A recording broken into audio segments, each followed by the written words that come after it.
Assalamualaikum warahmatullahi wabarakatuh. Waalaikumsalam warahmatullahi wabarakatuh. Bismillahirrahmanirrahim. Alhamdulillahirabbil alamin. Wassalatu wassalamu ala asrofil anbiya'i sayyidina wa maulana Muhammadin wa ala alihi washabbihi ajmain, amma ba'd. Asyhadu an la ilaha illallah wa asyhadu anna Muhammadar Rasulullah. Wa la tujadilu ahlal kitab wa kullu amana bila syai'un sila ilaina wa ilahuna wa ilahukum wahid. A'udzu billahi minasyaitonir rajim. La tajidana asyadana syadawatan lillazina amanul yahuda wallazina asyraku wa la tajidana aqrabahum mawaddatan lillazina amanul lazina qalu inna nasara zalika bi anna minhum gisisina wa ruhbana wa annahum la yastakbirun. Wa iza zami'u ma unsila ila rasuli tara ayunakum tafidu minad dam'i mimma arafu minal haq yaquluna rabbana amana faktubna masyahidin Muhammad. Hadirin yang saya muliakan rahimakumullah, pada kesempatan ini saya hadir di tengah-tengah kita semua. Tentunya merupakan sebuah nikmat berkah yang patut kita syukuri kehadirat Allah Subhanahu wa taala. Karena apa yang kita lakukan di sepanjang perjalanan kehidupan kita selama diperkenankan oleh Allah, tidak ada sesuatu yang dapat kita banggakan di dalam hidup ini selain menyatakan alhamdulillah, ungkapan syukur yang sebesar-besarnya kehadirat Allah. Dan semua yang kita lakukan di dalam segala peristiwa hidup ini sebagai orang-orang beriman tentunya mengacu dari sikap dan akhlak yang dipandu berdasarkan apa yang pernah dilakukan oleh baginda Rasulullah Muhammad SAW. Karenanya di kesempatan ini saya juga mengajak marilah kita sekalian menyatakan salawat dan taslim kepada revolusioner Islam, junjungan Nabi besar Muhammad SAW.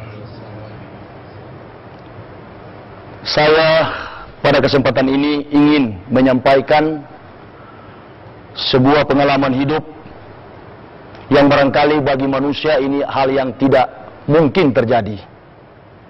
Bagi manusia hal ini adalah sesuatu yang sukar, dan bagi manusia hari ini adalah mustahil. Tetapi yang kita yakini bersama sebagai orang-orang beriman bahwa bagi manusia mustahil, tetapi bagi Allah tidak ada yang mustahil.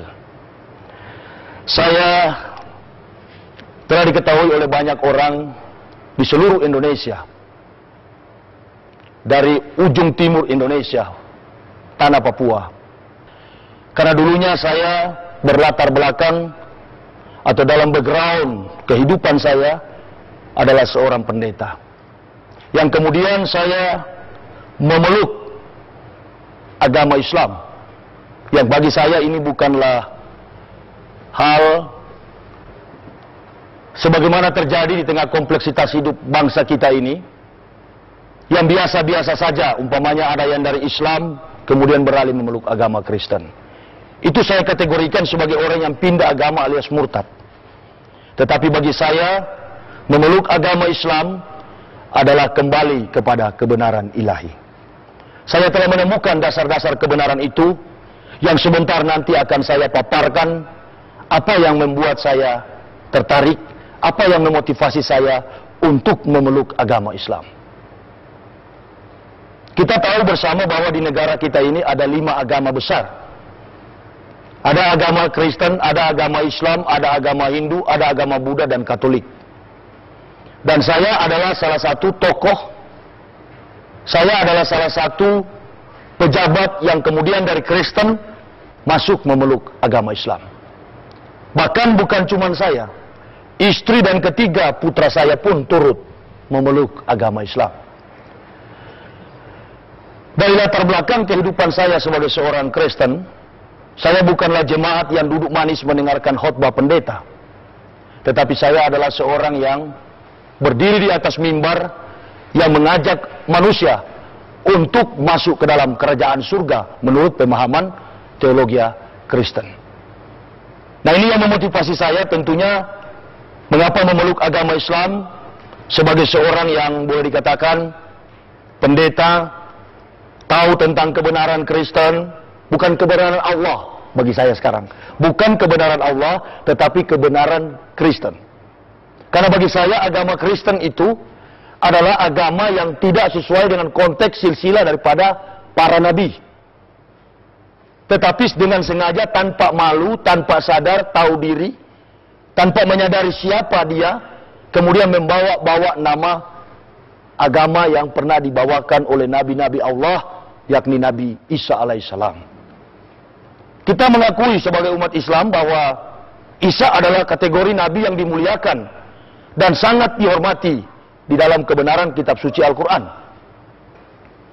Nah, inilah dasar yang memotivasi saya ketika sampai ke daerah Timur Tengah, ke Israel, maka saya mendapatkan pengakuan umat Israel itu jauh berbeda langit dan bumi antara Israel dengan umat Kristen yang ada di dunia. Israel mempunyai pengakuan Shema Yisrael, Yahweh Elohanus, Yahweh Ahad.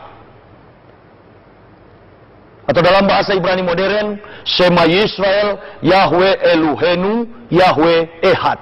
Sama, Ehad mengidentikan dengan keesaan, ketauhidan Allah Subhanahu wa Ta'ala.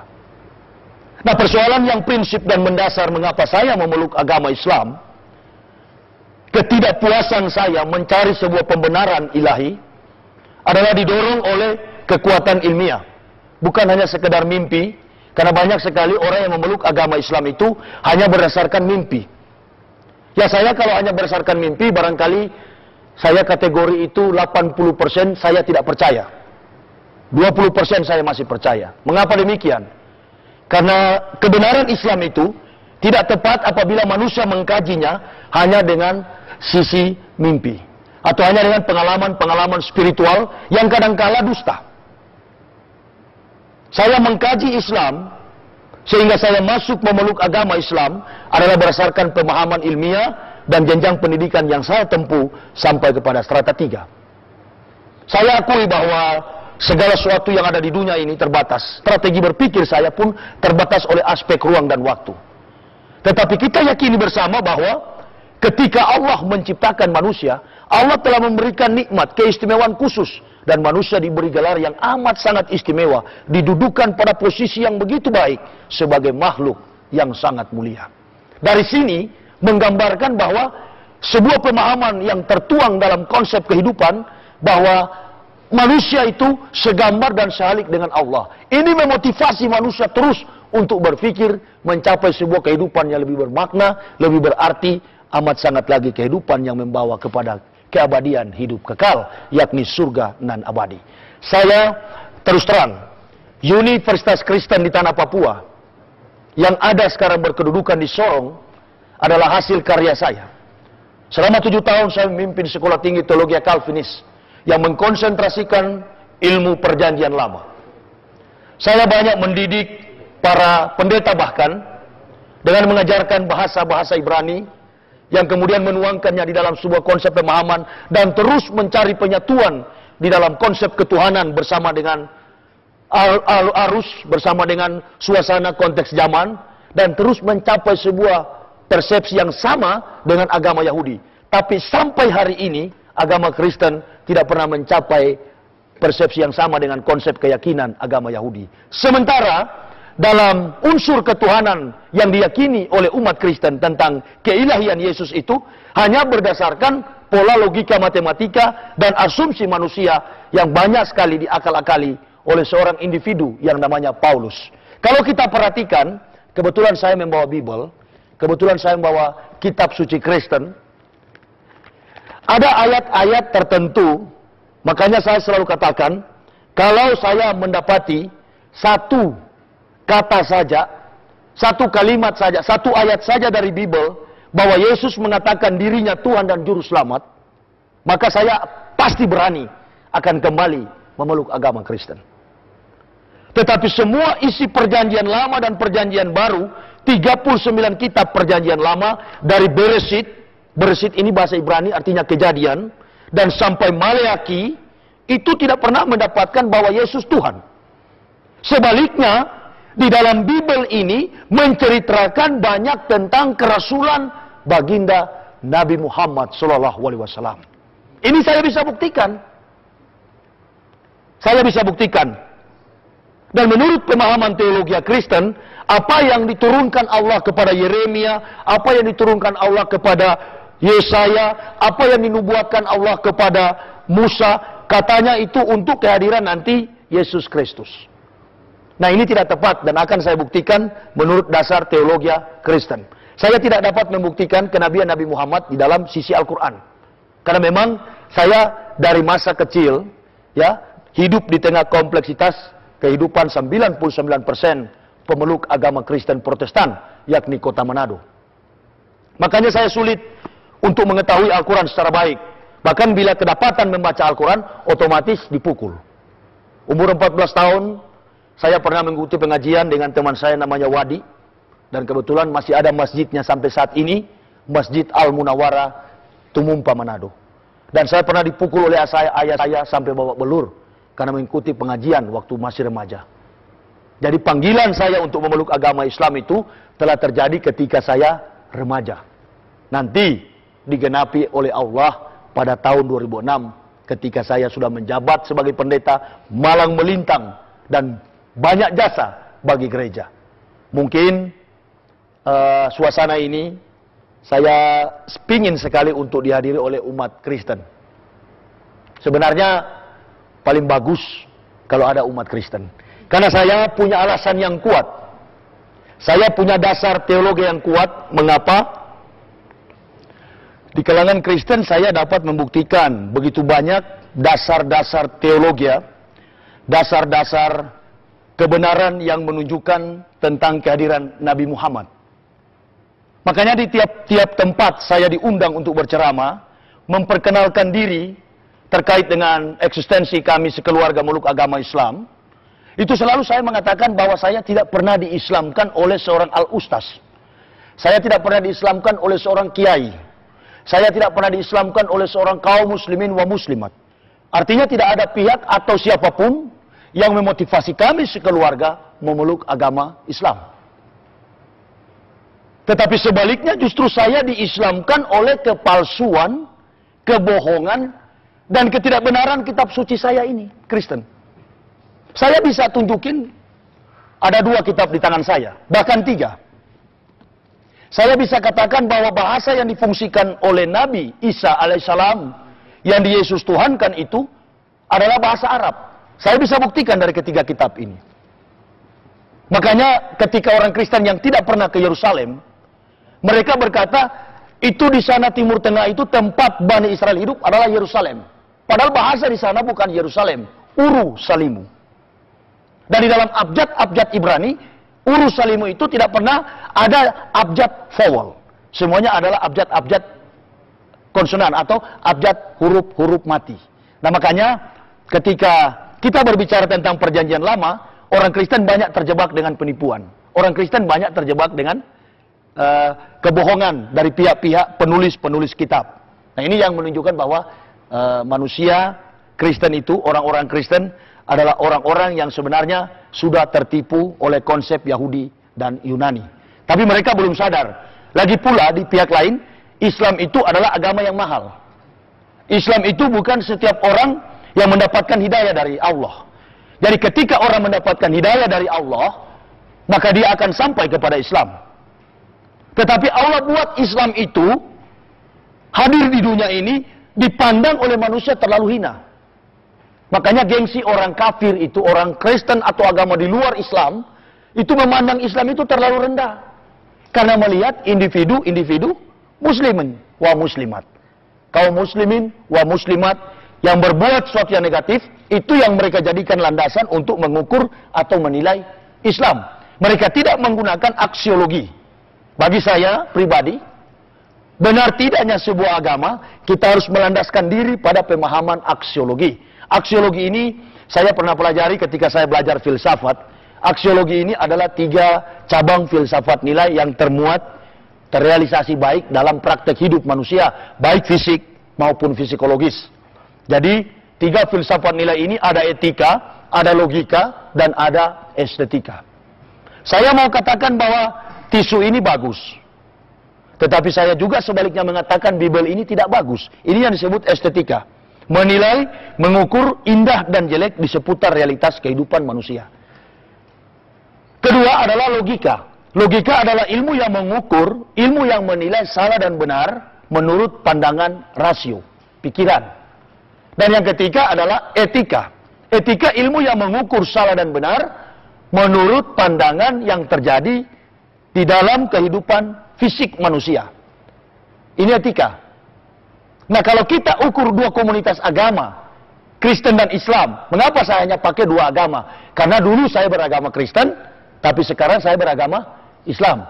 Nah, ini yang memotivasi saya. Dari sisi aksiologi, saya katakan Kristen tidak punya nilai apa-apa.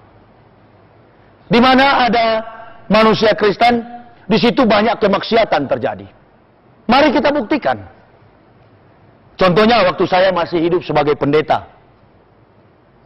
Di Sangir, tempat kelahiran saya, kampung halaman saya, pendeta-pendeta itu tidak berani naik mimbar kalau tidak minum cap tikus. Harus tahu itu cap tikus supaya wawasan kita di dalam budaya Indonesia ini kuat, ya. Kita akan memahami minuman-minuman keras yang ada di negara kita. Bagus. Karena memang Belanda meninggalkan Kristen supaya umat manusia ini semua rusak di Indonesia. Cap tikus itu adalah enau, kemudian dia dimasak, ya. Uapnya itu disaring dan itulah jadi cap tikus. Makanya kalau orang Manado minum itu langsung jadi tikus, masuk got. Alias mabuk, ya. Nah, pendeta terbiasa dengan hal ini. Pendeta terbiasa dengan hal ini. Di dalam dogmatika gereja dikatakan bahwa Yesus yang lahir dan datang ke dunia itu adalah Tuhan. Tapi ada syarat. Begitu datang ke dunia sebagai Tuhan, dia harus mati. Dia mati di tangan orang berdosa. Jadi manusia kita ini termasuk Islam, Kristen, Buddha, Hindu, Katolik, Protestan, Prosetan, agama apa saja. Ya, banyak agama Prosetan, termasuk Ahmad Musadik itu ajaran baru, agama Prosetan. Karena tidak ada lagi nabi selain Nabi Muhammad, Ahmad Musadik yang jadi nabi baru. Begitu, ya. Nah, ketika Yesus itu datang, dianggap oleh Paulus dia adalah Tuhan. Karena ada 3 hal yang membuat Paulus termotivasi untuk menjadikan Yesus Tuhan. Yang pertama, Paulus menganggap kehadiran Yesus tanpa ayah adalah merupakan peristiwa spektakuler yang sangat ajaib, yang tidak mungkin dilakukan kalau bukan Allah sendiri yang melakukan hal itu maka terjadi. Jadi Paulus bermatematika, Paulus berasumsi, mengatakan bahwa, oh, barangkali inilah Tuhan, karena sudah tidak ada nabi lagi yang akan muncul. Paulus lupa bahwa akan ada nabi yang nanti akan muncul setelah kemunculan Isa, dan setelah dimuliakannya Isa, baru nanti akan datang 576 tahun kemudian. Yang kita yakini bersama, itulah Nabi Muhammad. Nah, oleh karena itu, Yesus datang ke dunia, ada syarat. Menurut Paulus, bahwa kita ini katanya semua sudah terkungkung di dalam dosa. Dan tidak bakal terlepas dosa itu, kalau Tuhan tidak mati dulu. Nah, ini konsep orang sinting.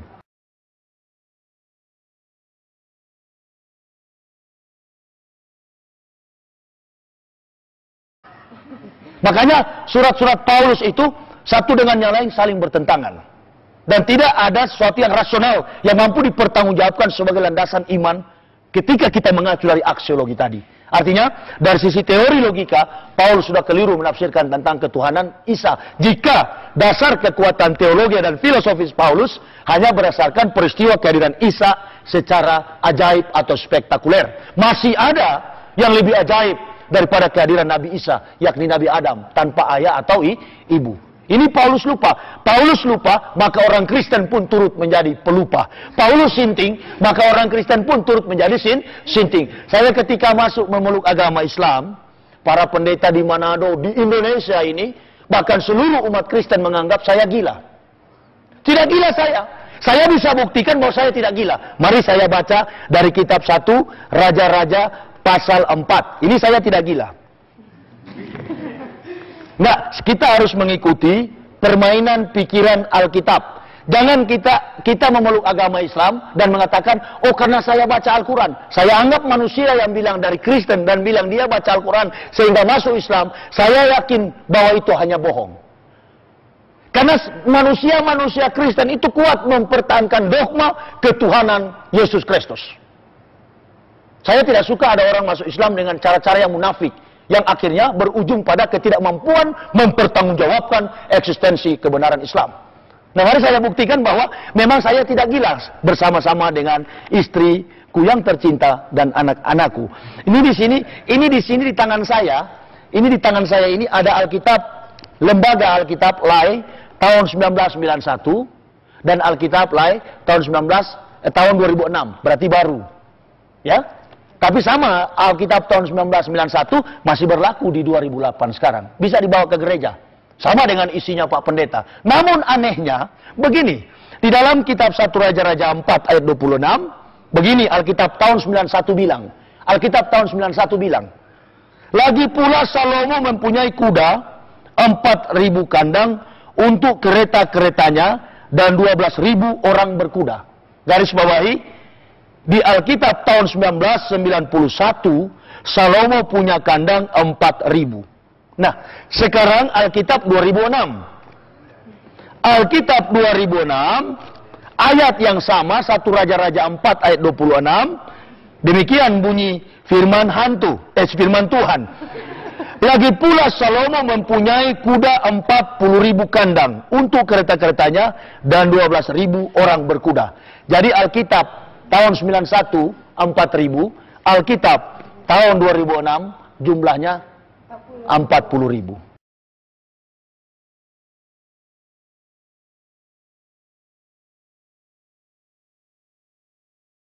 Kalau nggak percaya nanti sebentar baca. Dan saya harap apa yang saya percakapkan pada sore ini, dialog kita ini, kiranya kaset ini akan menjadi milik juga saudara-saudaraku yang Kristen. Saya harap, maka biarlah kaset ini akan menjadi berkah dan petunjuk hidayah Allah. Saya siap menerima risiko apapun, tapi yakinlah bahwa tidak ada risiko. Sebab saya dikenal oleh gereja tidak pernah membuat pelanggaran ini dan itu.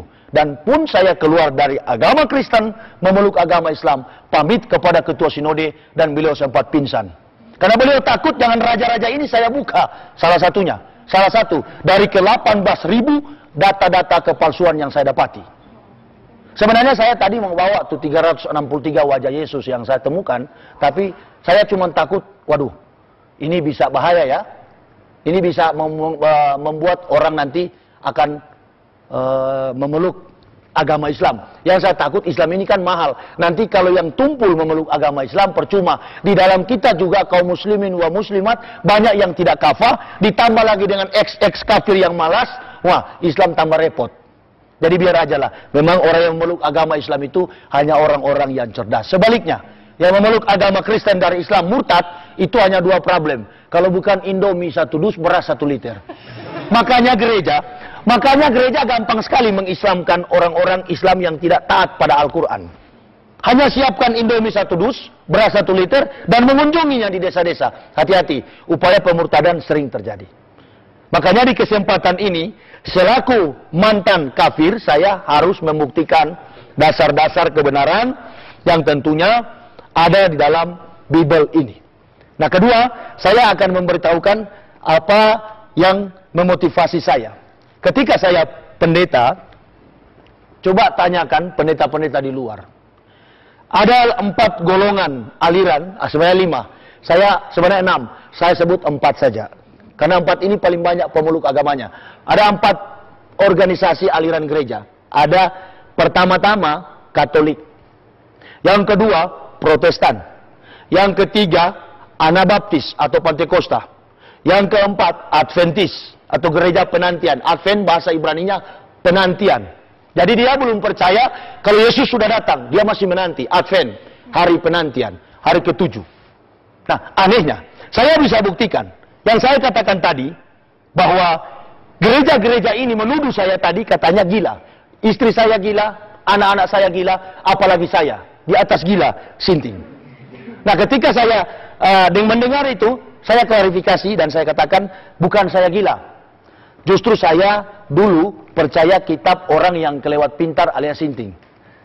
Ini kitab orang sinting. Anggaplah tahun 91 Tuhan yang berfirman. Tapi 2006 sudah hantu. Karena jumlahnya sudah berbeda. Dan dalam sistematika sains, ilmu pengetahuan, teori salah, praktek tidak mungkin benar. Kira-kira begitu nggak? Nah, inilah sisi rasio. Kita memandang Kristen dari logika. Kita melihat Kristen mengukur standarisasi dan sampai kepada tingkat akurator daripada kekuatan Kristen sampai di mana. Ternyata Kristen dari sisi logika, agamanya sudah menyesatkan. Maka saya tidak tepat kalau dikatakan gila. Justru masuk Islam baru sembuh dari gila. Kira-kira itu yang saya harus akui. Maka saya pernah membuat pernyataan, lebih baik saya dituduh gila daripada hidup dalam kesesatan. Karena orang gila belum tentu sesat. Tapi orang sesat lebih daripada sinting.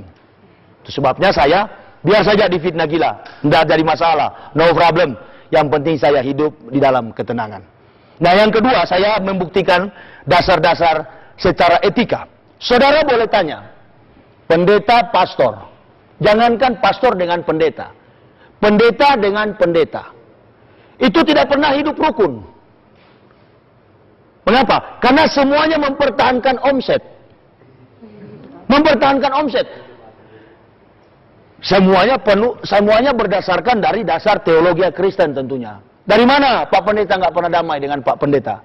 Maliaki 3 ayat 10. Waduh, ini memang bagus kalau kaset ini sampai ke tangan orang Kristen. Dia buka Alkitabnya. Nanti besok-besok dia sampai, dia buka, dia lihat, waduh, memang benar ya saya baca. Supaya saya nggak dikatakan gila. Mereka yang gila. Dan wah iya ternyata kita yang gila. Harus begitu. Maliaki 3 ayat 10, ini yang membuat para pendeta tidak bisa damai hidup. Makanya kalau ada Partai Damai Sejahtera, nggak tepat kalau dipimpin oleh Ruyandi Hutasoit, pendeta Kristen, nggak tepat. Yang paling tepat itu dipimpin oleh umat Islam. Karena hanya umat Islam yang hidup dalam perdamaian. Kalau orang Kristen itu nggak percaya, jangan percaya. Kristen dengan Kristen nggak pernah damai. Kalau saya bohong, ini kaset dipublikasikan keluar sana. Bawa di gereja, nggak usah dijual, kasih aja sama pendeta. Pasti dia kaget baca. Dia nggak marah, coba percaya deh sama saya, dia nggak bisa marah. Karena kalau dia marah, saya tahu, pendeta Christian Oro pernah bilang, saya tidak maafkan pendeta Wilson yang di Manado. Saya panggil, sudah berdamai kalian? Nah, polisi akan tanya, oh belum. Benar apa yang saya katakan.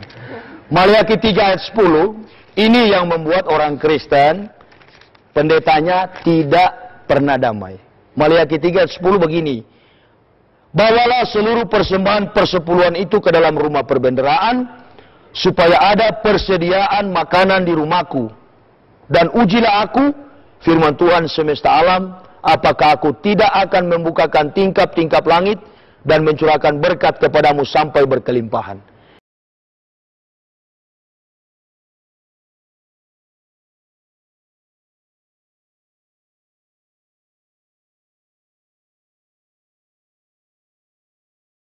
Ini diimani oleh orang Kristen, kalau dia beri ke pendeta 100, dia akan dapat 1 juta. Jadi di Kristen itu kayak porkas. Masih ingat porkas? Waktu lahir sudah zaman porkas belum? Udah ya? Sudah zaman porkas ya? Pasang 1000 dapat 10 juta. Begitulah gereja Kristen.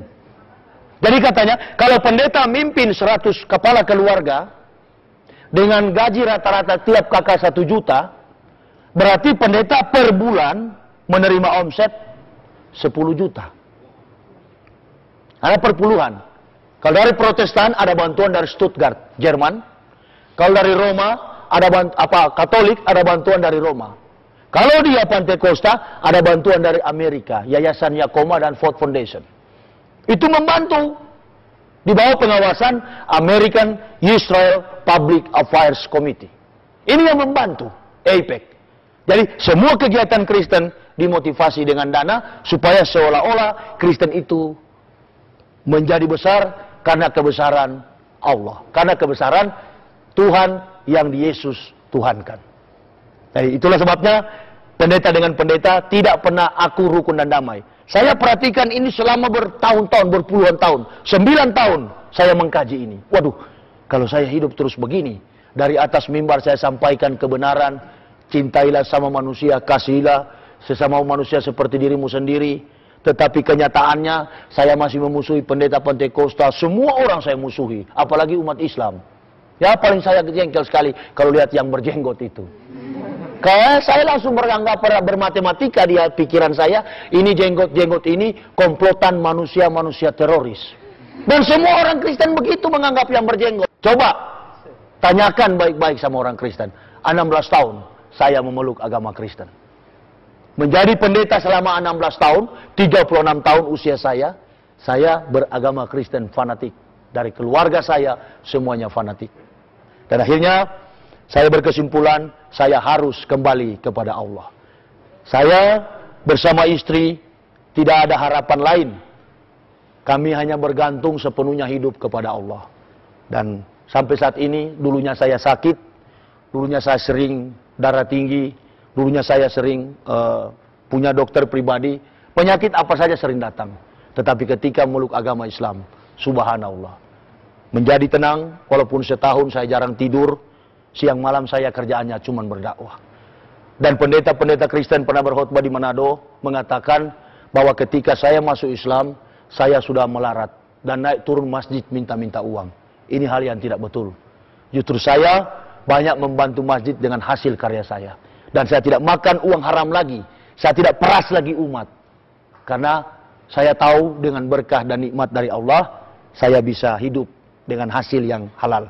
Jadi semua pendeta yang hidup di luar sana itu adalah orang-orang malas. Saya baru sadari. Untung saya masuk ke Islam. Kalau tidak, saya pun dikategorikan oleh Allah sebagai pemeras secara halus dengan memperalat Tuhan yang di Yesus Tuhankan oleh Paulus. Saya kira itu saja dulu. Silakan bertanya mengenai kehidupan saya, bagaimana saya bisa memeluk agama Islam dan apa yang saya rasakan, atau terkait dengan ilmu pengetahuan, disiplin ilmu yang pernah saya pelajari, yang kemudian saya akhirnya dari sekarang sampai nanti hari pembalasan atau sampai saya tutup mata mati, saya tetap memeluk agama Islam. Ini komitmen, konsisten dan kami tetap objektif. Silakan bertanya, saya berikan waktu sepuas-puasnya barangkali ya, sesuai dengan petunjuk yang ada. Silakan.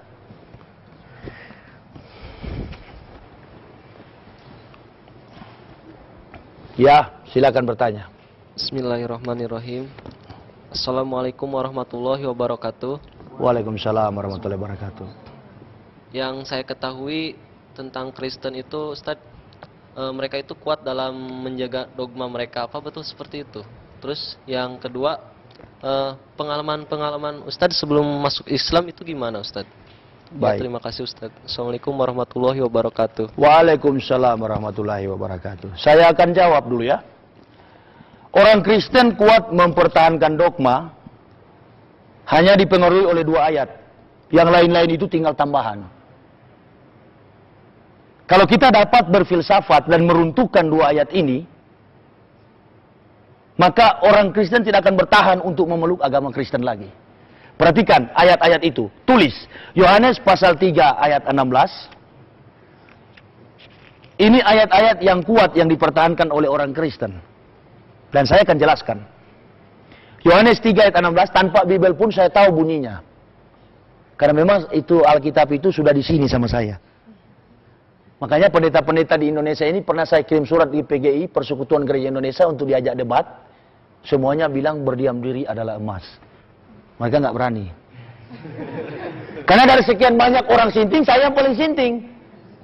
Maka Allah bilang, ya sudah, karena itu yang paling berat sintingnya disadarkan dulu. Yang lain biar aja dulu, nanti sudah stadium 4 baru disembuhkan. Yohanes 3 ayat 16 bunyinya begini. Ini yang orang Kristen kuat mempertahankan dogmatika gereja atau ajaran gereja. Karena begitu besar kasih Allah, enggak bisa bilang Allah ya. Allah dia. Allah mak.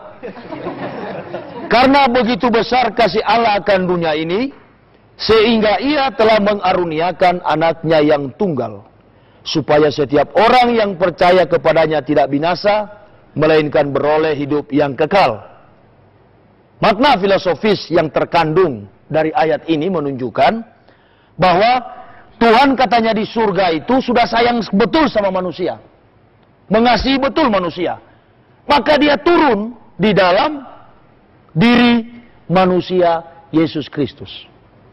Nah, jadi pemahaman para pendeta sampai ke tingkat grassroots jemaatnya menganggap bahwa Yesus dituhankan itu atas dasar pengasihan Allah yang tidak dapat lagi menyelamatkan umat manusia selain dia sendiri yang harus mati. Ini pemahaman gereja. Jadi umat Kristen itu sudah ketipu oleh konsep filsafat Yunani. Jadi sudah tidak ada pertolongan lagi karena bukan zaman para nabi menurut dogmatika dan teologi Kristen. Bahwa tidak ada penyelamatan lagi, ini sudah tidak ada nabi. Kalau kita bicara dalam sistematika politik Timur Tengah, ini akan berusaha menghapus kenabian nanti yang akan datang, yaitu baginda Muhammad Sallallahu Alaihi Wasallam. Jadi sengaja ini Yesus dituhankan, diperalat untuk menjadi Tuhan. Sehingga dia sini mempunyai 3 jabatan. Setiap orang yang percaya kepadanya tidak binasa, melainkan beroleh hidup yang kekal. Jadi paling mudah, kalau mau masuk surga, masuk agama Kristen saja, hanya percaya selamat. Jadi hanya syarat itu, tidak ada dosa yang membatasi. Pokoknya siapa yang percaya, pasti masuk surga. Itu dogma Kristen. Nah makanya banyak orang peluk agama Kristen. Karena cukup percaya. Yesus datang ke dunia, karena dia mengasihi dunia, mengaruniakan anaknya yang tunggal, supaya setiap orang yang percaya padanya tidak binasa, melainkan beroleh hidup yang kekal. Jadi seolah-olah Yesus ini adalah penjelmaan Tuhan, yang menjadi manusia. Dan selanjutnya, dikatakan juga lebih radikal lagi, sangat eksklusif sekali, yakni Yohanes 4 ayat 16. Dia katakan, Yohanes 14 ayat 6. Terbalik. Yohanes 14 ayat 6, begini dia punya bunyi. Kata Yesus kepadanya, Akulah jalan dan kebenaran dan hidup. Tidak ada seorang pun yang datang kepada Bapa kalau tidak melalui aku.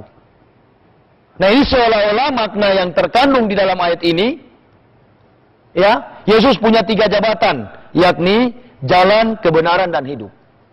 Jadi orang yang akan sampai ke surga tidak akan sampai katanya kalau tidak melalui Yesus. Artinya, orang tidak akan sampai ke surga kalau tidak beragama Kristen dan mengakui Yesus itu Tuhan.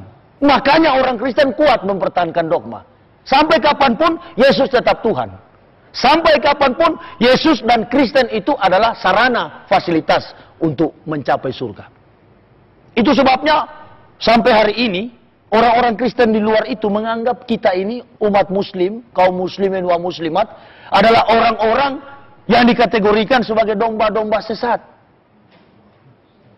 Iya, semua pendeta Kristen umatnya menganggap umat Islam itu domba-domba sesat yang perlu katanya diselamatkan. Dan mereka ini adalah domba-domba tebusan yang disebut Israel rohani. Padahal dari nenek moyangnya tidak ada daftar silsilah orang Indonesia masuk kategori Bani Israel. Sementara Yesus juga datang bukan untuk orang Indonesia, bukan orang Amerika, bukan untuk dunia ini. Tetapi Yesus datang secara spesifik untuk Bani Israel. Saya bisa buktikan di dalam Matius pasal 15, apa yang saya ucapkan punya landasan yang kuat. Bahwa Yesus bukan untuk orang Kristen. Matius 15 ayat 24 dia bilang begini, akan relevan dengan yang tadi, Yohanes 14 ayat 6. Matius 15 ayat 24 dia bilang, jawab Yesus, Aku diutus hanya kepada domba-domba yang hilang dari umat Israel.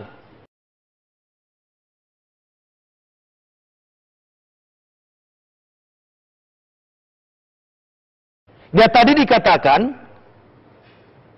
tidak seorang pun yang sampai kepada Bapa dalam pemahaman teologi Kristen adalah Allah. Jadi tidak seorang pun yang sampai kepada Allah kalau tidak melalui aku. Aku ini maksudnya Yesus.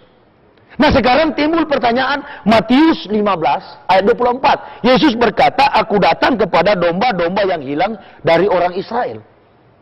Nah bagaimana dengan nasib orang Kristen yang menganggap bahwa Yesus jalan kebenaran dan hidup? Sementara Yesus mengkomplain, jangan-jangan Yohanes 14 ayat 6 ini hanyalah suara seorang pembohong dan penipu. Karena buktinya memang di daerah Timur Tengah sana, Yesus di kalangan Bani Israel sendiri tidak pernah derajatnya menjadi Tuhan. Dia tetap Nabi, namanya Yeshua HaMashiach. Makanya saya pernah ditanya oleh seseorang begini, Pak Yahya, kenapa sih ente seorang pendeta, seorang rektor, Kok bisa sekali, mudah sekali ente masuk Islam? Saya katakan begini, di zaman Uni Emirat Arab, Tuhan saya itu Isa Al-Masih.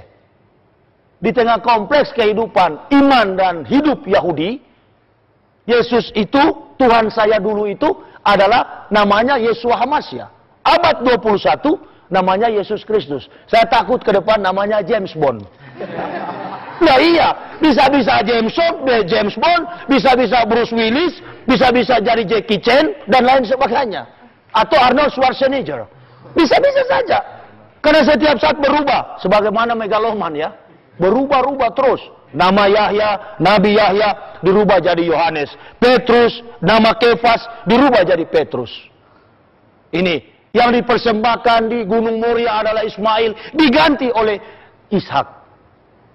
Padahal waktu itu dalam kitab suci Kristen sendiri, Kejadian 18 dan 22 mengatakan, jangankan Ishak lahir, dikandung badan pun belum. Nah ini merupakan kitab suci orang Sinting. Makanya saya tidak mau percaya ini. Anggaplah ini saya anggapkan sekarang ini. Ini masih lebih berharga daripada majalah Bobo, lebih berharga daripada ini. Orang Kristen nggak boleh marah. Karena saya bisa membuktikan majalah Bobo bohong, tapi berguna bagi anak cucu kita untuk kita mulai memboyongnya ke kamar dan kita mulai menawarkan dia untuk bercerita dongeng tidak mengandung dosa. Ini dongeng yang banyak dosa, Jack. Ya, kalau mem kan masih agak-agak tidak sopan ya. Ini dongeng yang banyak dosa. Dongeng yang menyesatkan sekaligus menjerumuskan manusia ke dalam jurang maut. Ya, kalau manusia Kristen mempertahankan dogma semacam ini, maka kita harus lawan dengan Lukas 16 tentang bagaimana Lazarus dan orang kaya mati.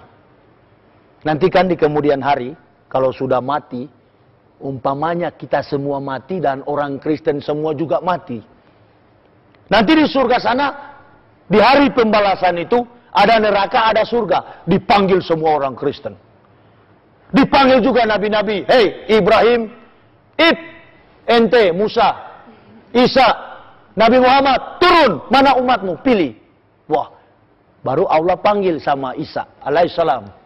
Betul selama di dunia, kamu ajarkan bahwa nggak usah sunat tapi baptis aja. Wah, Isa bilang nggak begitu. Jangankan Al-Quran, di dalam kitab sucinya dia sendiri, saya tidak pernah dibaptis tapi saya disunat, kata Isa. Allah bilang, coba buktikan. Mana Bibelmu? Lukas 2 ayat 21. Isa nggak dibaptis, disunat. Yesus nggak dibaptis tapi disunat. Matius, Lukas pasal 2. Kebetulan nih Alkitab ini dari tahun 91 saya sudah kuasai. Ya, cuma simbol saja saya pegang. Makanya pendeta-pendeta takut kalau berdebat. Karena saya sudah kuasai ini. Dari A sampai Z, mau bilang tentang apa? Tentang kehidupan yang palsu. Saya tahu. Di sini tempatnya, posisinya, bunyinya saya masih hafal. Ya kalau kategori kiai di Islam, saya Jainuddin MZ masih hafal ini. Ya hafal tuh sisi Al-Quran. Ya, mudah-mudahan saya juga jadi orator seperti beliau. Insyaallah. Dan memang tugas saya itu harus cita-cita saya kuat. Mari kita buktikan Yesus dibaptis atau disunat. Lukas pasal 2. Ini bukan Al-Quran ya, Bible. Lukas 2 ayat yang ke-21. Begini bunyinya. Yesus disunat dan diserahkan kepada Tuhan. Waduh, Yesus disunat diserahkan kepada Tuhan. Lantas Tuhan mana lagi nih Yesus? Memang nih agama Kristen Tuhannya double. Ada Tuhan yang baru lahir dan ada Tuhan yang melahirkan, menciptakan. Jadi saya hebat sekali dulu waktu Kristen. Saya punya Tuhan dua. Semacam mobil itu double gardan. Jadi kalau Tuhan satu nggak dengar, ada. Kalau Tuhan pencipta nggak dengar, ada Tuhan yang menciptakan dengar doaku. Maka Lukas 21 dia katakan, dan ketika genap 8 hari dan ia harus disunatkan, ia diberi nama Yesus, yaitu nama yang disebut oleh malaikat sebelum ia dikandung ibunya.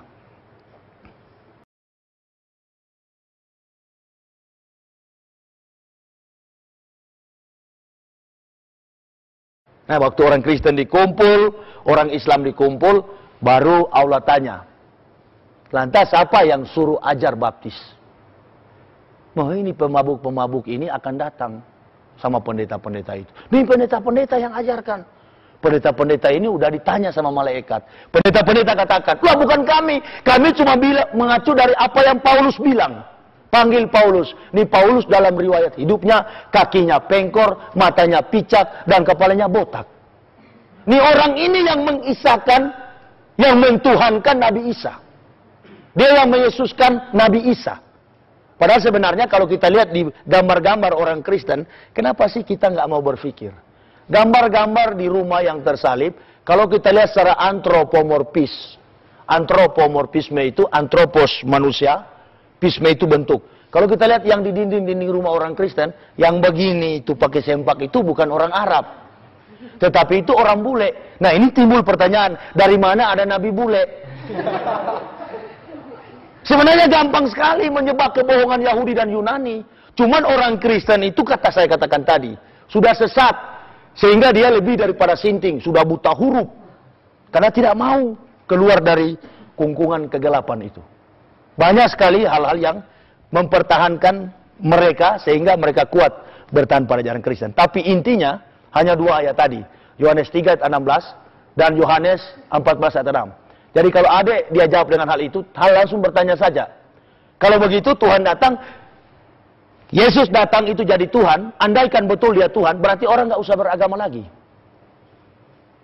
Karena sudah ditebus oleh Yesus. Karena menurut penyaliban, konteks penyaliban, bahwa katanya orang Yahudi membunuh Yesus dengan eksekusi salib. Padahal Yahudi sendiri mengaku satu manusia pun tidak pernah Yahudi bunuh dengan keadaan tersalib. Itu eksekusi Romawi. Jadi orang-orang yang pakai kalung salib di jalan itu adalah pengikut Romawi, bukan pengikut Isa. Eksekusi mati orang Romawi itu harus disalib. Dan sebelum Yesus tersalib, ada dua penjahat yang tersalib duluan. Signatius dan Barabas. Nah ini. Ya, enggak usah jauh-jauh lah. Saya waktu masih kecil, ada istilah Sondag School. Sondag School itu sekolah minggu. Belanda yang didik. Guru sekolah minggu saya, Oma Tamapipe ini usianya konon 78 tahun. Dia bilang, Yohanes makan belalang dan madu. Ada teman saya bertanya, Oma, apa itu belalang? Oma bilang, ya itu belalang itu boto-boto, bahasa Manado, seksava atau serangga. Yang warna hijau itu. Nah, setelah saya dewasa pergi ke Israel, ternyata Oma bohong. Belalang itu di sana di Israel buah yang sangat manis, lebih manis daripada madu. Nah, inilah karena buta hurufnya orang Kristen di Indonesia. Yerusalem bukan Yerusalem, Urusalimu. Ya, dan bahasa Ibrani itu baru setelah Isa telah terangkat. Dan kalau memang benar bahwa Isa itu adalah Nabi yang hidup, yang dituhankan, yang benar-benar hadir di tengah komunitas Yahudi, mengapa dalam Alkitab Kristen posisi Isa di zaman Perjanjian Baru dengan bahasa aslinya Yunani? Nah sampai hari ini memang kabur dari sisi logika, etika, dan sampai pada estetika agama Kristen itu tidak dapat dipertahankan lagi untuk dijadikan sebagai sarana penyelamatan bagi kami sekeluarga. Jadi hati-hati, dua ayat itu yang menjadi alasan kuat. Dan harus kita tanyakan, kalau Yesus datang untuk mati dan menebus dosa manusia pada waktu itu, lantas dosa-dosa kita sekarang bagaimana? Kalau menurut pemahaman Kristen, orang Islam pun dengan kebenaran Yesus harus mengaku Yesus Tuhan supaya selamat. Masuk hansip saya susah ya. Masuk hansip susah kan? Zaman sekarang masuk hansip susah kan? Apalagi masuk surga. Dia nggak mandi junub, enak sekali masuk surga. Nah begitu, kira-kira nggak sunat, nggak melakukan apa yang dikatakan Nabi, kemudian masuk surga. Itu nggak mungkin. Semua hal yang menjadi dogmatika Kristen tidak bisa dipertahankan sebagai sarana kebenaran untuk dapat menyelamatkan manusia. Ya, siapa lagi? Bismillahirrahmanirrahim. Assalamualaikum warahmatullahi wabarakatuh. Waalaikumsalam warahmatullahi wabarakatuh. Seperti yang telah kita ketahui tadi bahwa Ustadz adalah seorang teolog. Ya. Lalu kenapa Ustadz begitu mudah memeluk Islam? Ya. Yang kedua, dasar teologi apa yang membuat Ustadz membenarkan teologi Islam? Ya. Itu saja. Baik. Yang ketiga. Bismillahirrahmanirrahim. Assalamualaikum warahmatullahi wabarakatuh. Waalaikumsalam warahmatullahi wabarakatuh. Banyak teolog yang begitu kuat dengan dogmanya. Apa yang menyebabkan para teolog luar Islam seperti itu? Terima kasih. Assalamualaikum warahmatullahi wabarakatuh. Waalaikumsalam warahmatullahi wabarakatuh. Yang keempat, yang terakhir. Bismillahirrahmanirrahim.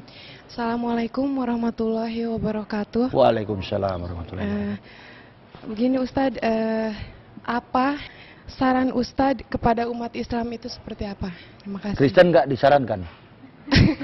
Mungkin untuk umat Islam. Islam saja, Ya. baik.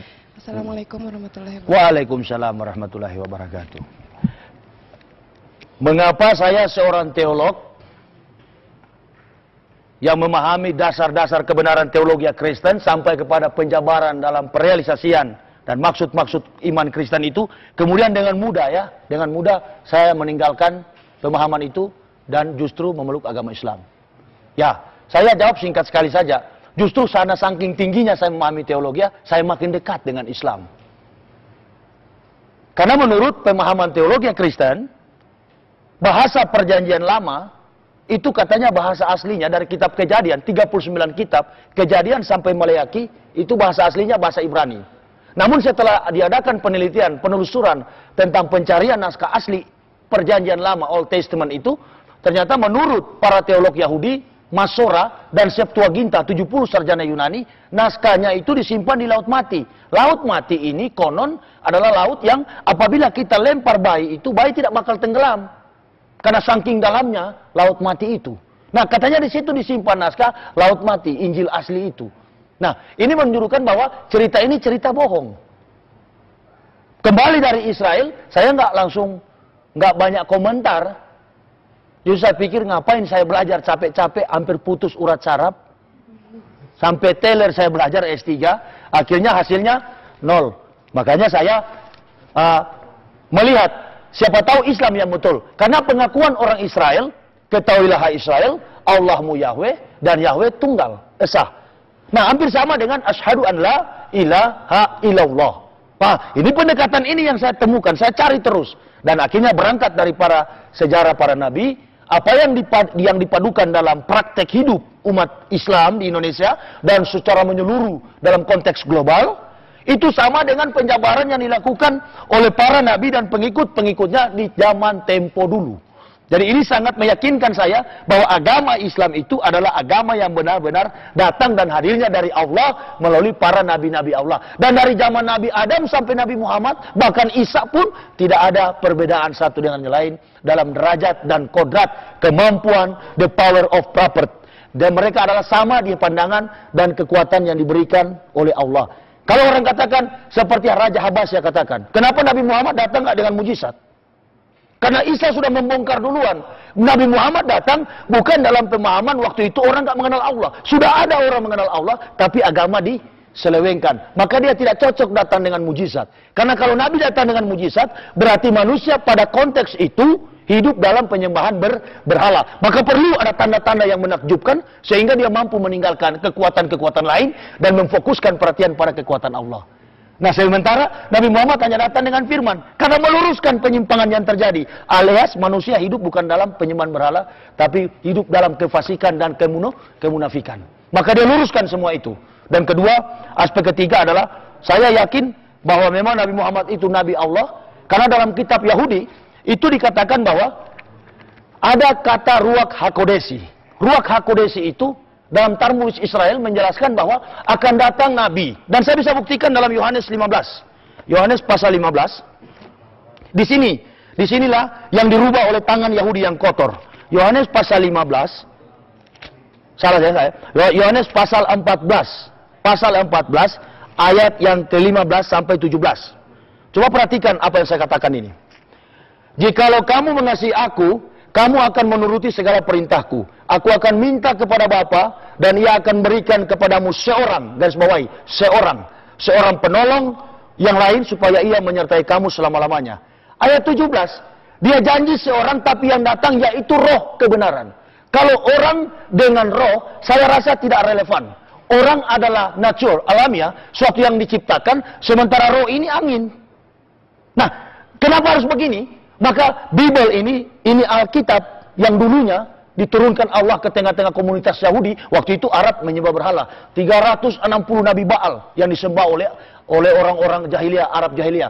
Yang kemudian munculnya Nabi Muhammad nanti dihancurkan oleh Nabi Muhammad yang tinggal Salimah, Alata, Al-Usa, Al-Manah, Hubal, Allah. Dan ini saya pernah pelajari ketika saya masuk kepada teologi agama-agama, the religion of theologia. Ini saya sempat pelajari, tertinggal 5 yang masih disembah oleh Arab Jahiliyah. Ini Nabi Muhammad belum tampil sebagai Nabi, belum. Dan memang itu persoalan prinsip yang terjadi di tengah komunitas Timur Tengah, manusia Timur Tengah. Nah di sini dikatakan akan datang seorang, tetapi tiba-tiba datang, setelah datang Roh Kudus. Nah ini berarti kebohongan yang terjadi. Maka kita harus telusuri. Dari mana sumber ini? Yang dijanjikan seorang penolong dan penghibur. Tetapi yang datang adalah roh. Banyak orang Kristen dan orang Islam nggak tahu. Kristolog di Jakarta tidak bisa menjebak ini. Ini maksudnya, diterjemahkan dalam bahasa Inggris artinya Holy Spirit. Dan kemudian menipu orang Indonesia, Roh Kudus. Nah, posisi yang sebenarnya dalam Talmudis Israel, kitab suci Israel, Bani Israel, itu posisinya Ahmad bin Abdullah. Bahasa Ibraninya, bahasa orang Yahudi, Ruach HaKodesi. Ruach roh, HaKodesi Roh Kudus. Kalau Yid Kadas dikuduskan. Tidak menyangkut pronounsnya, enggak begitu. Tetapi jamak dan tunggalnya. Ini yang penting dijabarkan. Bahwasannya disinilah posisi Nabi Muhammad. Dan saya yakin ketika memeriksa kamus, ternyata Ahmad bin Abdullah itu adalah Nabi Muhammad. Itu belum yakin saya, belum luntur saya. Tapi ketika saya melihat perjalanan di kitab-kitab perjanjian lama, bahwa nabi-nabi disunat, bahkan Musa pernah diancam oleh Tuhan, kalau nggak nyunat anaknya, Musa akan dibunuh oleh Tuhan di perjalanan. Makanya dalam Bible dikatakan Musa itu disebut pengantin darah, karena anaknya disunat ketika mereka mengembara. Nah oleh karena itu, saya hubung-hubungkan secara etika. Wah, ini betul ya, semua yang tertulis dalam kitab suci Kristen hanya mampu dilakukan secara praktikum oleh umat Islam. Saya coba-coba cari tahu, saya kumpulkan 15 Al-Quran dan saya baca-baca. Ternyata dari sisi teori, saya orang ilmiah, saya baca teori, dari sisi teori saya dapatkan 1 titik pun tidak ada kelemahan dalam Al-Quran. 1 titik, dan kalau ada, saya mau lihat di mana kelemahannya. Dari sisi etimologisnya, Al-Quran tidak punya kelemahan. Yang lemah itu Muslim. Ketika kita bicara tentang Al-Quran, ketika kita bicara tentang Islam, maka kita akan memfokuskan perhatian pada pemahaman tentang Al-Quran. Ketika kita membicarakan tentang Islam, maka kita harus membicarakan tentang Allah. Dan ketika kita membicarakan tentang Islam, kita akan berbicara tentang kerasulan Nabi Muhammad Sallallahu Alaihi Wasallam. Nah, sekarang sebaliknya, ketika kita bicara tentang Kristen, kita mau bicara Tuhan yang mana? Ketika kita mau bicara tentang Kristen, kita mau bicara Injil yang mana? Sementara banyak orang yang berkata bahwa Injil itu kitab. Isa datang membawa kitab Injil. Loh, tunggu dulu. Di zaman dulu, jangankan zaman Isa, di zaman Nabi Muhammad, tidak ada satu perusahaan kertas yang menciptakan buku. Atau penerbit sebagaimana yang terjadi di konteks abad 21 atau zaman sekarang kita ini. Nggak ada yang mampu menciptakan kitab.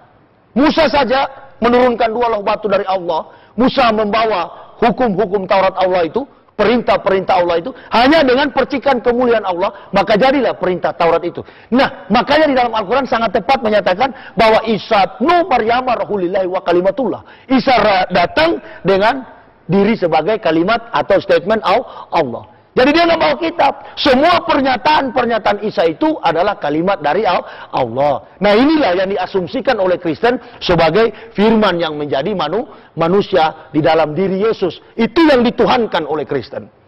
Nah ini persoalan prinsip yang harus kita ketahui bersama. Sementara Islam tidaklah sah nilai keislaman kita kalau tidak mengakui salah satu kitab yang Allah turunkan ke dunia ini, termasuk di dalamnya Injil. Tidaklah sah iman seorang Muslim apabila tidak mengakui salah seorang Nabi yang Allah turunkan ke tengah dunia ini, termasuk di dalamnya Nabi Isa. Tapi yang diimani dan dikondisikan dalam pemahaman teologi Kristen secara baik, itu Isa yang mana dan Injil yang bagaimana. Makanya terdapat begitu banyak perubahan-perubahan istilah penamaan. Isa Al-Masih diganti Yesus, ya, Injil diganti dengan kitab perjanjian baru, New Testament. Dan begitu banyak nama-nama Rasul dirubah-rubah oleh umat Kristen.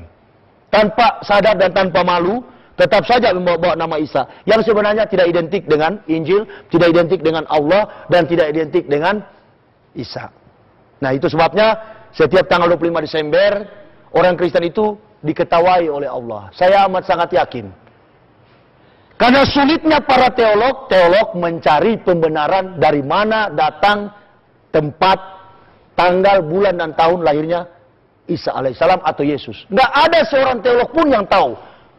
Bahkan B.J. Bolan, ya, seorang pakar teologi Kristen Perjanjian Baru, beliau katakan, kita tidak mengetahui tanggal dan tahun berapa Isa itu dilahirkan atau Yesus itu dilahirkan. Nah, karena Yesus digambarkan oleh orang Kristen sebagai terang dunia, maka ada kebiasaan adat istiadat orang Romawi pada waktu itu, karena institusi agama Kristen ini dibangun atas dasar kekuatan politik pemerintahan Romawi dan Yunani. Makanya terus menerus menggempur kekuatan Islam. Nah, oleh karena itu diambil dewa yang disembah pada zaman Romawi, yaitu dewa matahari. Kebetulan anak dewa matahari ini lahir pada tanggal 25 Desember. Dijadikan sebagai landasan pengakuan iman Kristen Yesus sebagai terang dunia. Karena matahari. Nah, itu sebabnya kalau kita berbicara tentang agama Kristen, sebenarnya agama Kristen itu nggak punya nabi. Contohnya semua nabi yang memerintahkan, umpamanya nabi katakan dalam perintah perjalanan kehidupan nabi, disunat, orang Kristen nggak sunat, ganti baptis. Dia ganti baptis. Nah, ini penyelidikan ini secara teologi ya, ditanyakan tadi, yang memotivasi saya, membuat saya bermatematika, mencapai sebuah kepastian di dalam kehidupan, yang tentu tidak lagi saya ragukan, tentu tidak lagi saya pungkiri, bahwa inilah kebenaran. Ketika saya melihat dasar-dasar teologi Kristen, dan memadukan di dalam satu panduan, dan praktikum yang terjadi dalam konteks kehidupan umat Islam, maka saya berkata, tanpa isi kitab suci pun, orang Islam itu masuk surga. Maka saya harus mengikuti syariat-syariat yang ada dalam Islam. Contohnya bersyahadat. Ya, bukan berarti bahwa kita mengakui Nabi Muhammad. Saya analisa. Wah, kalau saya masuk Islam, saya lihat dulu. Jangan-jangan Nabi Muhammad tidak mengakui nabi-nabi lain. Nah, makanya saya beli 15 Al-Quran. Saya baca. Waduh, kalau Nabi Muhammad egoistis, Nabi Muhammad ekstremis, Nabi Muhammad seorang yang eksklusif, maka tidak mungkin dia memantapkan cerita. Dia mengangkat kemuliaan Isa itu yang Yesus Tuhankan oleh Kristen sebagai nabi yang harus dicontohi dalam sikap dan tauladan hari-hari. Makanya dia bilang, Isa, justru kitab suci Kristen kurang menceritakan mujizat Isa. Al-Quran yang paling lengkap. Isa pernah meniupkan tanah, maka jadilah burung. Di Kristen apa? Orang buta berjalan, orang lumpuh orang buta melihat, orang lumpuh berjalan, dan lain sebagainya. Orang mati, bangkit, itu semua dalam Al-Quran. Ini menunjukkan saya salut dengan Nabi Muhammad.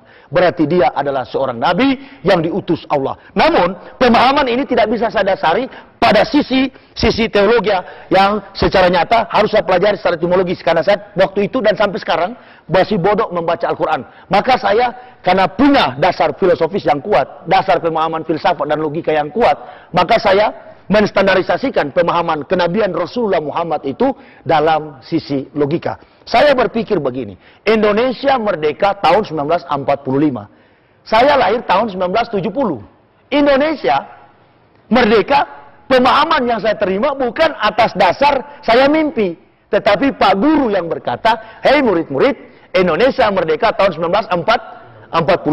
Dengan pemahaman ini, semakin saya yakin dan seluruh murid-murid lain, bahwa Indonesia betul merdeka. Diselidiki dalam praktikum, pelaku-pelaku sejarah mengatakan, betul, pada tahun 1945 Indonesia merdeka. Nah, sekarang saya menganalisis secara baik dengan logika yang sehat, the positive thinking, bahwa 3.500 tahun perjalanan baginda Nabi Musa dengan Isa. Ini rentang waktu jarak. 3.500 tahun Musa sampai ke Isa. Isa sampai ke Nabi Muhammad 576 tahun.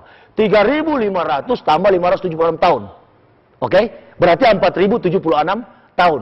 Dari mana Nabi Muhammad tahu tentang cerita Musa, jangankan Musa, tentang Isa saja 576 tahun rentang waktu.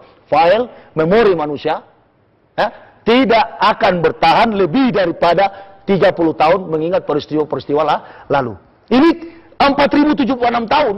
Dari mana Nabi Muhammad tahu itu? Sementara satu, beliau adalah seorang ummi, seorang buta huruf. Karena memang wajar.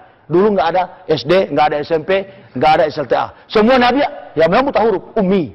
Siapa bilang? Terus orang Kristen bilang, Isa sarjana ekonomi. Ente karang. Mana ada dulu lemdik? Nggak ada lemdik dulu, Jack. Nggak ada lembaga pendidikan. SD pun nggak ada. Pantas aja kalau nabi-nabi dulu patah pensil alias buta huruf. Tapi bukan orang bodoh. Mereka profesor di atas profesor. Karena mereka langsung, walaupun dulu nggak ada pak guru, ada guru di atas segala guru. Yakni Allah Subhanahu wa Ta'ala. Ketika saya memposisikan diri sebagai seorang pencari Tuhan, pencari kebenaran, pencari sebuah eksistensi penyelamatan, maka saya mendasarkan pada pemahaman logika dulu.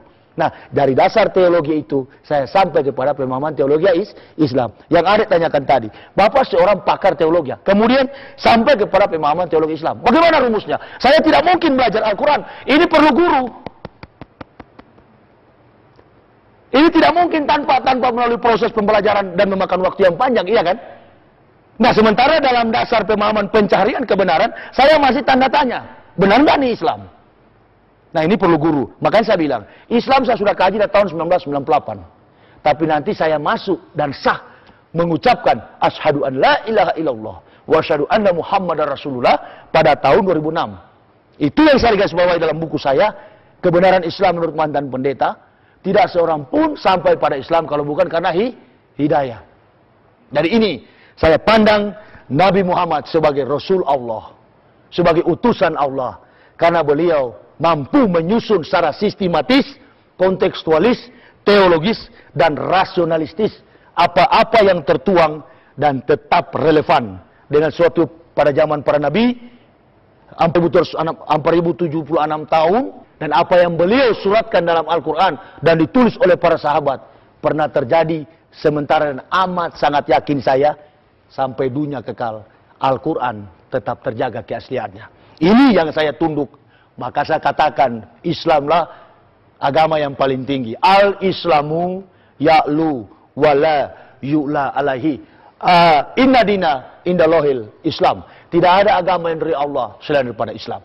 Pantas aja orang Islam itu, waktu saya Kristen saya bilang, ini orang Islam ini terlalu sombong, terlalu eksklusif, terlalu mau egoistis, menang sendiri, seolah-olah dia yang paling suci. Aduh, ternyata tidak begitu.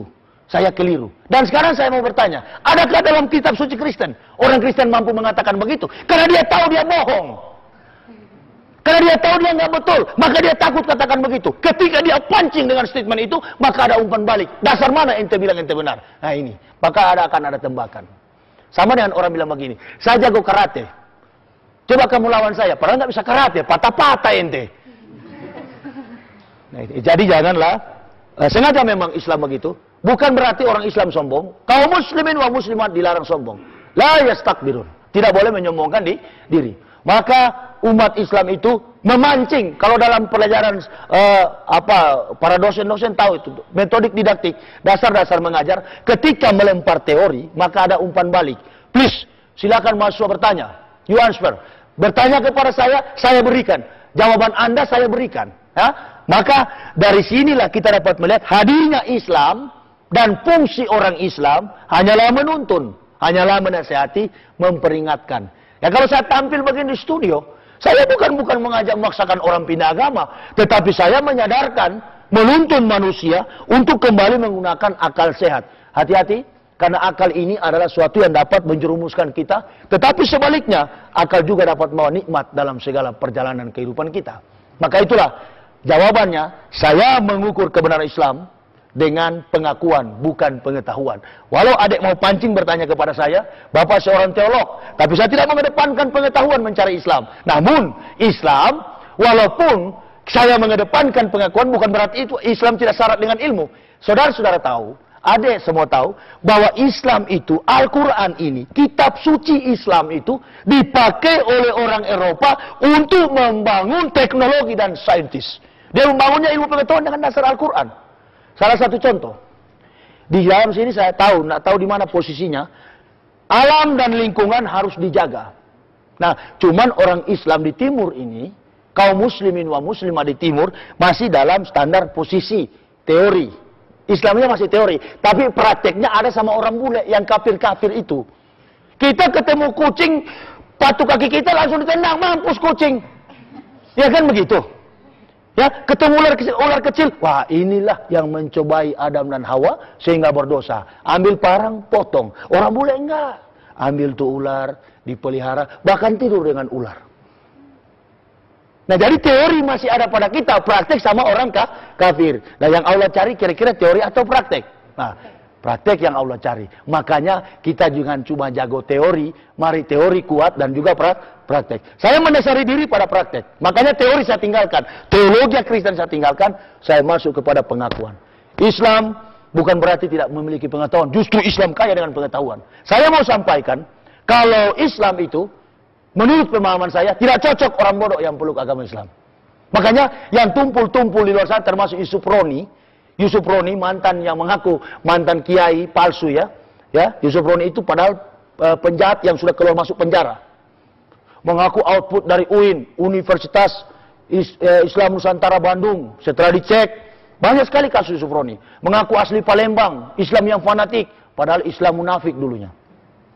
Nah ini, jadi memang beda ya. Kalau orang Kristen masuk Islam, orang-orang qualified. Tapi orang Islam masuk Kristen biasanya orang-orang yang kehilangan jalan hidup. Jadi susah, Dek.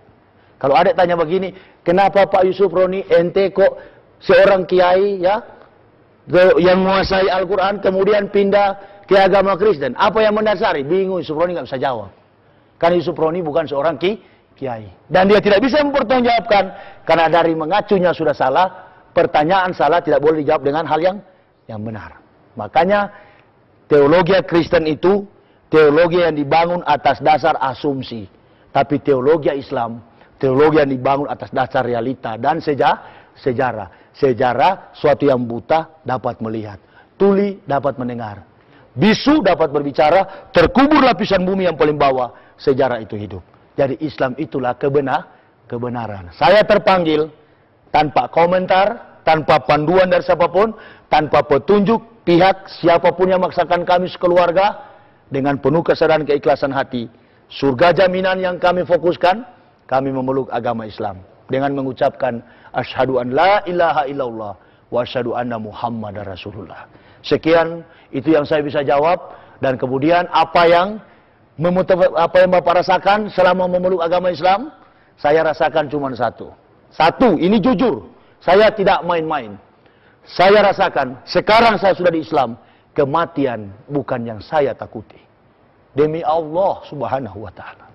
Kematian tidak yang saya pikirkan lagi. Mati sekarang, sebentar, keluar dari mobil, ketabrak mobil saya dan saya mati. Malah saya senang, saya cepat mati. Tapi jangan saya bunuh diri, saking saya yakinnya. Dan ini bukan mulut saya yang berkata, perasaan saya. Bahwa saya sudah ditempatkan Allah di surga. Di Kristen, ketika melihat orang mati, saya bermatematika, kapan antrinya, kapan saya antri dan mati, kemudian saya gimana kalau mati? Padahal saya seorang pendeta yang menyampaikan, Jesus resurrection in the life. Yesus adalah kebangkitan dan hidup. Saya ini gimana? Pernah saya kuburkan seorang pemabuk yang mati. Ketika saya katakan, jemaat Tuhan, ini saudara Ferry telah kembali ke rumah Bapa di surga. Ini kembali ke rumah Bapa di surga artinya selamat. Tapi hati saya bilang begini, masa sih bajingan begini, pemabuk gini kok masuk surga? Hati yang bilang, mulut saya mengatakan di banyak orang dia masuk surga. Tapi hati saya bilang, masa bajingan begini masuk surga? Nah, saya juga pun begitu. Sebagai seorang pendeta, saya berpikir, saya kan kurang ngajar. Tapi nggak usahlah saya ungkapkan dosa-dosa saya yang dulu. Nggak malu saya sudah sekarang ya. Saya sudah kertas putih, sudah masuk Islam, nggak usah lagi disebut-sebut. Ya, nanti dijadikan alasan, dulu pendeta pantas di Islam buat lagi. Itu gitu kan. Insya Allah saya akan pertahankan nilai keislaman saya, karena saya masuk Islam. Kalau dulu pendeta Kristen, sekarang saya jadi pendeta Islam. Mudah-mudahan, insya Allah dengan nikmat yang kami rasakan, ya, melalui pertobatan kami ini dan sampai kepada hidayah Allah, akan juga dipakai oleh Allah menjadi sesuatu yang berguna bagi kelangsungan, kemegahan, kemuliaan, dan kebenaran agama Islam. Nah sekarang, apa yang paling memotivasi, yang Bapak rasakan, begitu ya, pertanyaannya, sehingga Bapak kuat dalam Islam? Satu, ketenangan dan kedamaian selama saya hidup. Ketika ketenangan itu datangnya dari mana, saudara-saudara bertanya, ketenangan itu datang ketika saya menunaikan salat 5 waktu. Padahal cuma 5 menit. Saya hanya Al-Fatihah, beberapa ayat-ayat pendek. Sebaliknya kalau saya tidak melaksanakan sholat, saya seperti dikejar-kejar dengan hutang miliaran rupiah. Seperti ada yang kejar. Pernah saya bertanya kepada istri, "Mak, saya punya perasaan nggak tenang." Istri saya bilang, "Ente sudah sholat?" Saya bilang, iya ya, rupanya belum. Jadi yang membawa saya mempertahankan Islam yang saya rasakan adalah ketenangan, dan yang kedua, mati tidak saya pungkiri. Terima kasih, hanya ini yang saya bisa sampaikan. Salam saya kepada umat Islam supaya kuat mempertahankan akidah Islam. Jangan sampai menjual Islam hanya karena kenikmatan-kenikmatan dunia. Dan kepada umat Kristen, marilah berpikir membaca, jangan dulu baca Al-Quran. Baca dulu kitab suci saudara, dan kemudian saudara kaji secara baik dengan sejarah, memadukannya dengan prinsip-prinsip praktek yang ada pada umat Islam. Lalu saudara silakan, saudara putuskan. Saudara juga tidak hanya hidup sementara di dunia ini. Saudara tidak hidup kekal, tapi hanya sementara. Saudara akan meraih surganya Allah apabila saudara telah sampai kepada Islam. Terima kasih. Akhir kata saya, ihdinas syiratal mustaqim. Wabillahi taufiq wal hidayah. Wassalamualaikum warahmatullahi wabarakatuh.